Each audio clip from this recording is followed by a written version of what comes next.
வருஷத்துக்கு 2, 3 படங்கள் நடிச்சுக்கிட்டு இருந்தா ஒரு ஹீரோ. ஆனா, கடந்த 2 வருஷமா அவர் சோலோ ஹீரோவா நடிச்சு ஒரு படமும் ரிலீஸ் ஆகலன்னா, அவரோட ரசிகர்களுக்கு சலிப்பு வருமா? வராதா? அப்படி ஒரு சலிப்பான மனநிலையில தான் இப்போ ஒரு ஹீரோவோட ரசிகர்கள் இருக்கிறாங்களாம். அது யாருன்னா, சூர்யா ரசிகர்கள். அட ஆமாங்க. உங்க எல்லாருக்குமே தெரியும். சூர்யா லாஸ்ட்டா ஹீரோவா நடிச்சு ரிலீஸ் ஆன படம் வந்து பாண்டிராஜ் டைரக்ஷன்ல எதற்கும் துணிந்தவன். சன் பிக்சர்ஸ் தான் அந்த படத்தை தயாரிச்சிருந்தாங்க. பட் எதிர்பார்த்த அளவுக்கு அந்த படம் போகல. அடுத்தடுத்து வந்து அவருடைய நடிப்புல படங்கள் வரும்னு ரசிகர்கள் ஆவலோட எதிர்பார்த்துட்டு இருந்தாங்கன்னா, வரவே இல்ல. இந்த 2 வருஷம் தாண்டிடுச்சு. ஒரு பக்கம் சூர்யாவுடைய புது படங்கள் எதுவும் ரிலீஸ் ஆகல. இன்னொரு பக்கம் அவரு ஹீரோவா கமிட் ஆகிற புது படங்கள்ல டைரக்டர்களோட ஏதாவது பிரச்சனை ஏற்பட்டு, ஒவ்வொரு படத்துலேருந்து அடுத்தடுத்து டைரக்டர்கள் வெளியில போறது இன்னும் அவங்களுக்கு பெரிய ஒரு வருத்தத்த குடுத்துருக்குது. நீங்க வணங்கான எடுத்துக்கங்க.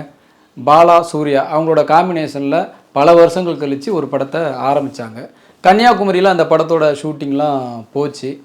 என்ன ஷூட்டிங் நடந்த இடத்துல சூர்யா வந்து பாலாட்ட என்ன கேட்டுட்டாரு, "அண்ணே படத்தோட லைன் என்னண்ணே? இல்லைனா என்னென்ன இங்கே ஷூட் பண்ணிக்கிட்டு இருக்கேன்?" இந்த மாதிரி சில சந்தேகத்தை கேட்டுட்டாரு.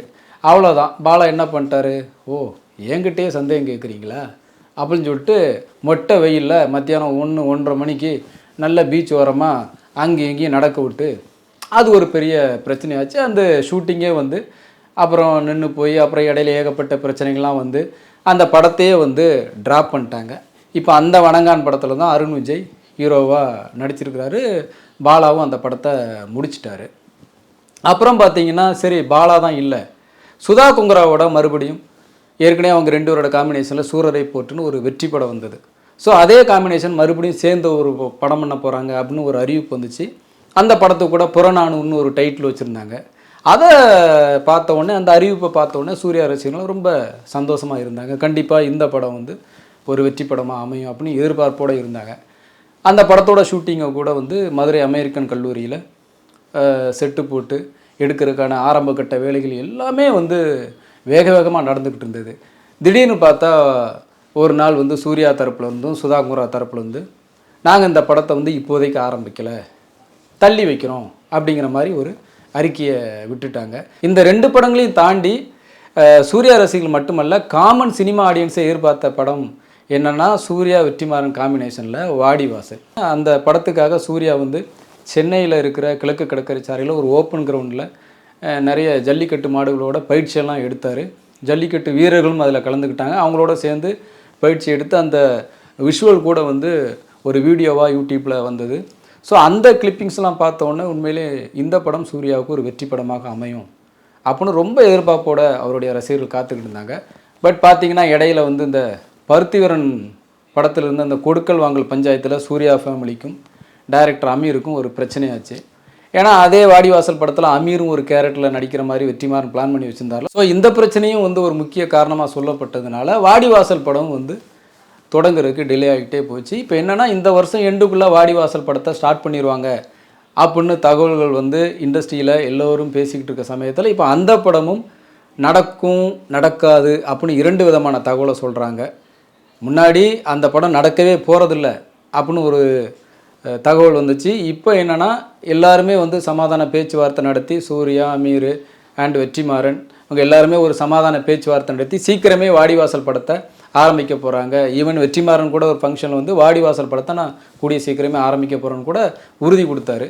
ஆனால் இப்போ என்ன சொல்கிறாங்கன்னா அந்த படம் வந்து தள்ளி போகுது இல்லைனா வராது அப்படிங்கிற மாதிரி தான் ஒரு தகவல் வருது. இப்படி சூர்யா வச்சு படம் பண்ண போகிற இயக்குனர்கள்லாம் ஒவ்வொருத்தராக அவருடைய படங்கள்லேருந்து வெளியில் போகும்போது அதுவுமே அவருடைய ரசிகர்களுக்கு பெரிய வருத்தத்தை கொடுத்துருக்குது.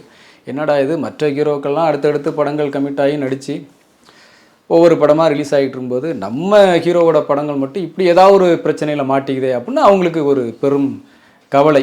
ஏன்னா ரசிகர்களை பொறுத்த வரைக்கும் எப்போவுமே வந்து ஆக்டிவாக இருக்க தான் நினைப்பாங்க.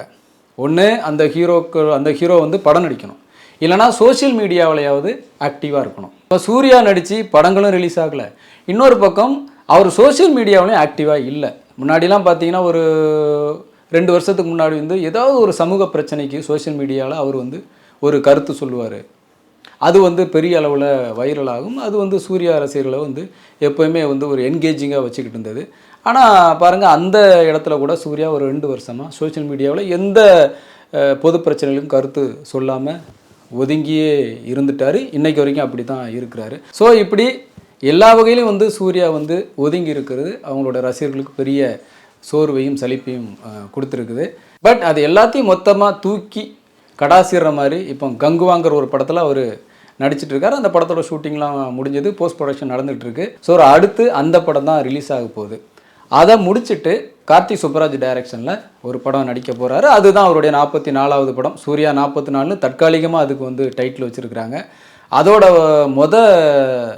அதாவது ஃபஸ்ட்டு ஷெட்யூல் ஷூட்டிங் வந்து அந்தமானில் கார்த்திக் சுப்பராஜ் ஸ்டார்ட் பண்ண போகிறாரு. இதுவும் வந்து ஒரு பீரியட் ஃபிலிம் அப்படின்னு தான் சொல்கிறாங்க. பீரியட்னா ரொம்ப பின்னாடிலாம் கிடையாது, ஒரு 80-90களில் நடக்கிற கதை அப்படிங்கிற மாதிரி தான் சொல்கிறாங்க. அந்தமானில் வந்து ஒரு 30-40 நாள் ஷூட் பண்ணிவிட்டு மீதி ஒரு செட்டுக்குள்ளே தான் எடுக்க போகிறாங்களா. அந்த செட்டு ஒர்க்கெல்லாம் வந்து சென்னையில் தான் ஸ்டார்ட் பண்ண போகிறாங்க. ஒரு பிரம்மாண்டமான செட்டாக இருக்கலாம். ஸோ அது வந்து சூர்யாவோட அடுத்த படமாக கண்டிப்பாக வரும். ஸோ இப்படி அடுத்தடுத்து பெரிய பெரிய படங்களை தான் சூர்யா வந்து அவரோட ரசிகர்களுக்கு கொடுக்க போகிறார். இதுக்கு இடையில தான் ரசிகர் மன்றத்தில் பெரிய அளவில் சில விஷயங்களை அவர் வந்து மாற்ற சொல்லியிருக்கிறாராம்.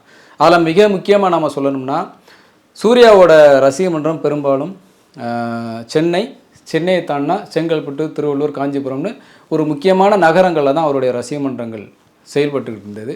ஆனால் இப்போ அவர் என்ன சொல்லியிருக்காருன்னா, ரொம்ப இந்த ரிமோட் வில்லேஜ்னு சொல்லுவாங்களே, இந்த கிராம பஞ்சாயத்து இந்த மாதிரியான இடங்கள்லாம் வந்து அவருக்கு வந்து மன்றங்களே கிடையாதான். ஸோ சூர்யாவோட ரசிகர் மன்றம் சிட்டி நகரம் தாண்டி இப்போ கிராம பஞ்சாயத்து வரைக்கும் போக தான் அதுக்கான வேலைகளையும் வந்து அவர் பார்க்க சொல்லியிருக்காரு.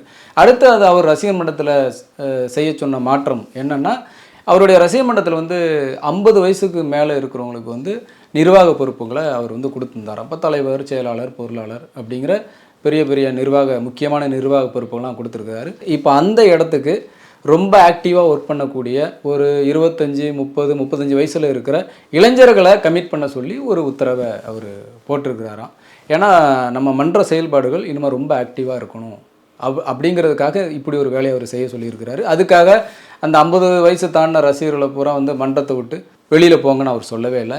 அவர்களுக்கு கௌரவ தலைவர், கௌரவ ஆலோசகர் இந்த மாதிரியான ஏதோ ஒரு பொறுப்பை கொடுத்து அவங்களும் மன்றத்தில் தொடர்ந்து செயல்படணும் அப்படிங்கிற ஒரு விஷயத்தையும் அவர் வந்து சொல்லியிருக்கிறார். இதுக்காக அவருடைய ரசிகர் மன்றத்தில் இருக்கிற முக்கியமான நிர்வாகிகள்லாம் கூப்பிட்டு ஒவ்வொரு வாரமும் ஒரு 5 மாவட்டங்களில் இந்த மாற்றங்களை செய்ய சொல்லியிருக்கிறாங்க. அதுக்கான வேலைகளை வந்து சூர்யாவோட ரசிகர் மன்றத்தில் இருக்க முக்கியமான நிர்வாகிகள்லாம் பார்த்துக்கிட்டு இருக்கிறாங்க. சூர்யாவோட ரசிகர் மன்றம் ஆரம்பித்து கிட்டத்தட்ட 25 வருஷத்துக்கு மேலே ஆயிடுச்சான். ஸோ 25 வருஷமாக நடந்துக்கிட்டு இருக்குது. அவரோட மன்ற செயல்பாடுகள்ங்கிறது எல்லாருக்குமே தெரியும். ஒரு பக்கம் அவர் வந்து அகரம் ஃபவுண்டேஷன் ஒரு அமைப்பை வச்சு நல்லா படிக்கக்கூடிய ஏழை எளிய மாணவர்களுக்கு கல்வி உதவித்தொகை அப்படின்னு நிறைய விஷயங்களை நல்ல விஷயங்களை அவர் வந்து தொடர்ந்து பண்ணிக்கிட்டே இருக்கார். அது தவிர அவர் ரசிகர் மன்றங்கள் மூலமாக இயற்கை இடர்பாடுகள் எப்போல்லாம் வருதோ அப்போல்லாம் தமிழ்நாடு முழுக்க அவருடைய ரசிகர்களை வச்சு நிறைய நலத்திட்ட உதவிகள் வந்து செஞ்சுக்கிட்டு இருக்காரு. அப்பேற்பட்ட சூர்யா இப்போ மன்ற செயல்பாடுகளை வேகப்படுத்துறதுக்கு சில மாற்றங்களை செய்ய சொல்லியிருக்காருன்னா அதுக்கு பின்னணி என்ன? இப்போ அதையும் நம்ம கேட்கணும் இல்லையா? இப்போ அதை வந்து நம்ம சூர்யா தரப்புலையும் அவருடைய ரசிகர் மன்றங்கள் தரப்புலையும் சில பேர்கிட்ட விசாரிக்கும் போது, விஜய் மாதிரி சூர்யாவும் எதிர்காலத்தில் அரசியலுக்கு வரப்போகிறாரா, அதற்கான முன்னோட்டமாக நம்ம இதை பார்க்கலாமா அப்படின்னு கேட்டோம்னா, அவங்க வந்து இப்போதைக்கு சூர்யா கிட்ட அரசியலுக்கு வரணும் அப்படிங்கிற எண்ணம் துளியும் கிடையாது. இப்போதைக்கு அவர் அப்படிப்பட்ட ஐடியாவிலே இல்லை. ஆனால் எதிர்காலத்தில் அவர் வந்து அரசியலுக்கு வரணும் அப்படிங்கிற ஒரு நிலை வந்தால், ஒரு சூழ்நிலை வந்தால் கண்டிப்பாக வருவார். அதில் எந்த மாற்று கருத்து இல்லை.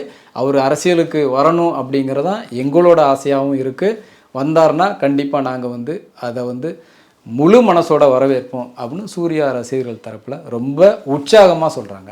நாம் எவ்வளோ உயரங்கிறது முக்கியம் இல்லை, எவ்வளோ உயர்றங்கிறது தான் முக்கியம்னு சூர்யா வந்து தானா சேர்ந்த கூட்டம் படத்தில் ஒரு டயலாக் பேசியிருப்பார். சூர்யாவோட அந்த உயரம் எதிர்காலத்தில் அரசியலாக இருந்தாலும் ஆச்சரியப்பட்டதுக்கு இல்லை.